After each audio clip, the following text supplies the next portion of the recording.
നമസ്കാരം. വാർത്താ നെക്സസിന്റെ ഒരു പുതിയ വീഡിയോയിലേക്ക് സ്വാഗതം. ലബണനിൽ ഹിസ്ബുള്ളയുടെ പേജറുകൾ പൊട്ടിത്തെറിച്ച സംഭവത്തിൽ അതിന്റെ പ്രധാന കാരണക്കാരൻ നോർവീജിയൻ പൗരത്വമുള്ള മലയാളി ഒരു വയനാട്ടുകാരൻ റിൻസൺ ജോൺ ആണ് എന്ന് മലയാളത്തിലെ മാധ്യമങ്ങൾ റിപ്പോർട്ട് ചെയ്തുകൊണ്ടിരിക്കുകയാണല്ലോ. എന്താണ് ഈ വാർത്തയുടെ സത്യാവസ്ഥ എന്ന് പരിശോധിക്കാം.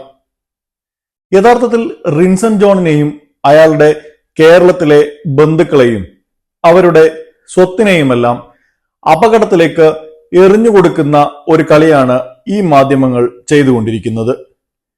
അത് എങ്ങനെയാണെന്നതും വിശദീകരിക്കാം.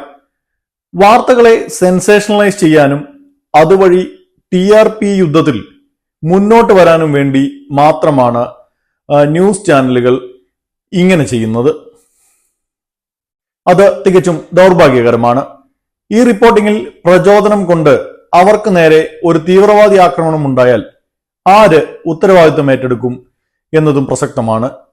ബൾഗേറിയൻ തലസ്ഥാനമായ സോഫിയ ആസ്ഥാനമാക്കി റിൻസൺ സ്ഥാപിച്ച നോർട്ട ഗ്ലോബൽ എന്ന കമ്പനി വഴിയാണ് പേജറുകൾ നിർമ്മിച്ചത് എന്ന റിപ്പോർട്ടുകളുടെ അടിസ്ഥാനത്തിലാണ് മലയാളം വാർത്താ ചാനലുകൾ തുടർച്ചയായി വാർത്ത നൽകിക്കൊണ്ടിരിക്കുന്നത്.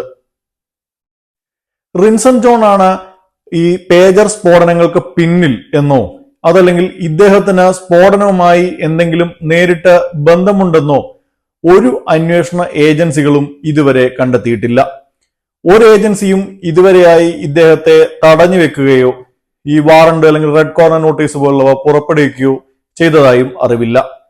ബൾഗേറിയയിൽ പ്രവർത്തിക്കുന്ന റിൻസന്റെ ഉടമസ്ഥതയിൽ എന്ന് പറയപ്പെടുന്ന നോർട്ട ഗ്ലോബൽ എന്ന കമ്പനിയും BAC കൺസൾട്ടിംഗ് എന്ന ഒരു സ്ഥാപനവുമാണ് ഈ പേജറുകളുടെ നിർമ്മാണത്തിനും അവയുടെ വിതരണത്തിനും ആവശ്യമുള്ള ഈ ധനയിടപാടുകളൊക്കെ ഇടപെട്ടത് എന്ന സംശയത്തിന്റെ അടിസ്ഥാനത്തിൽ ബൾഗേറിയൻ ഏജൻസികൾ അന്വേഷണം നടത്തുന്നു എന്ന വാർത്ത ഹംഗേറിയൻ വാർത്താ ഏജൻസിയായ ടെലക്സ് റിപ്പോർട്ട് ചെയ്തു.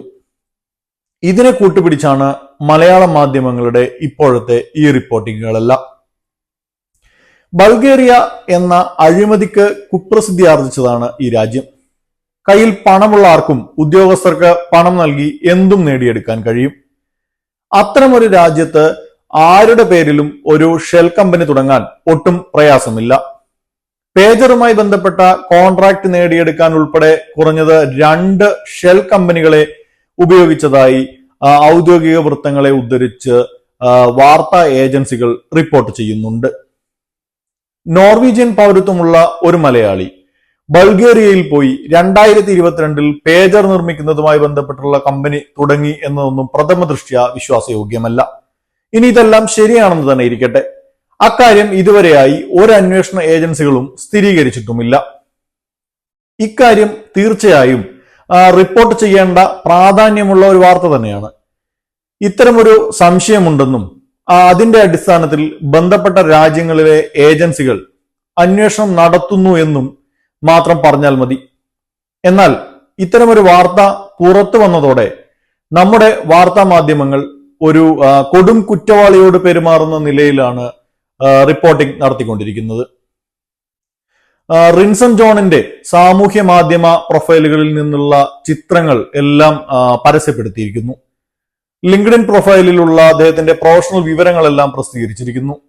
വയനാട്ടിലെ വീട്, ബന്ധുക്കൾ, നോർവേയിലുള്ള അവരുടെ കുടുംബത്തിന്റെ വിവരങ്ങൾ, അവർ ഏറ്റവും അവസാനം എപ്പോഴാണ് നാട്ടിലെത്തിയത്, നാട്ടിൽ വന്നപ്പോൾ എവിടേക്കാണ് സഞ്ചരിച്ചത്, സഞ്ചരിക്കാൻ ഉപയോഗിച്ച വാഹനം ഏതാണ് എന്നിങ്ങനെ എല്ലാ വിവരങ്ങളും മത്സരിച്ച് വിളിച്ചു പറയുകയാണ്. അന്താരാഷ്ട്ര പ്രാദേശിക തീവ്രവാദ സംഘങ്ങളെയോ അതല്ലെങ്കിൽ ഒറ്റപ്പെട്ട തീവ്രവാദികളുടെയോ മുന്നിലേക്ക് ഇവരെ വലിച്ചെറിഞ്ഞു കൊടുക്കുന്ന ഒരു പണിയായി പോയി ഇത് എന്ന് മാത്രമേ പറയാനുള്ളൂ. മാധ്യമങ്ങൾ കാര്യം അന്വേഷിക്കാനോ ഉത്തരവാദിത്വം കാണിക്കാനോ തയ്യാറായില്ല.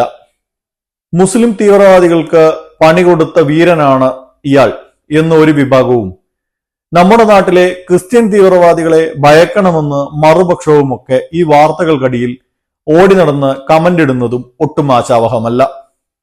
ഇത്തരം വിഷയങ്ങളിൽ വ്യക്തികളുടെ സ്വകാര്യത, സുരക്ഷിതത്വം എന്നിവയ്ക്കൊപ്പം ഒരൽപ്പം സാമൂഹ്യ ബോധം കൂടി ഉൾക്കൊണ്ട് പെരുമാറാൻ നമ്മുടെ മാധ്യമങ്ങൾക്ക് ബോധമുണ്ടാവട്ടെ എന്ന് പ്രത്യാശിക്കാം. നന്ദി, നമസ്കാരം.